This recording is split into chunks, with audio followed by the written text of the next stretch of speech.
Hey, my name is Joel. I'm a junior at Parkside, and I was asked to share my testimony and talk about how I came to know Christ as my Savior.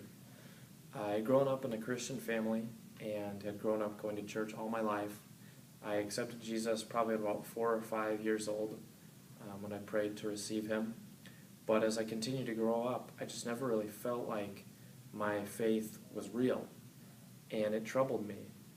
For a long time, whenever there was a chance to respond to the gospel, whether that was in church or Sunday school or different settings, I would always pray to receive Christ again. But every time I prayed to receive Christ, it never felt like I had actually received Christ, and I wanted that security and I wanted that assurance of my salvation.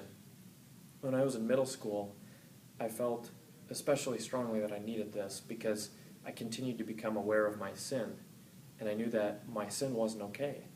See, my sin is what separates me from God. And I really felt like there needed to be something that would happen in my heart that would cause me to want to stop sinning and to want to follow Jesus. Well, after seeking Him for a few years, through just trying to respond to the gospel again and again and again, and hoping that finally something would change, I started reading my Bible on my own. I started praying. I started asking that God would do something in my life to help me with my sin, or to at least help me to trust Him with it, because I knew I wasn't doing that. Well, after a few years of doing that, in middle school I gave up, and it was my sophomore year in high school that there was a friend of mine that asked me to come to a Bible study that he was leading. And I didn't really think much of it at the time. I kind of blew it off.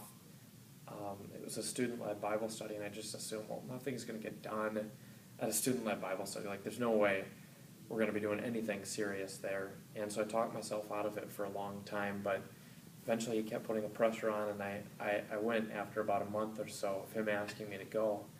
And when I went to the Bible study, for once I was around a bunch of other guys that were my age that had something real. They had a real relationship with God. They had faith in Him. And, they weren't perfect. They were still sinners, just like me. But instead of trying to overcome their sin on their own, they were trusting in Jesus to give them the strength to move beyond their sin. And that night, something different happened. Something real happened in my heart. And I felt like from that point forward, I started trusting Jesus to enable me to follow Him instead of trusting myself to follow Him. And that's how I came to know Christ. And I've not been perfect since, and there's no doubt about that, but it's just comforting to know that I can trust in Jesus to help me to follow Him instead of trusting in myself to do that.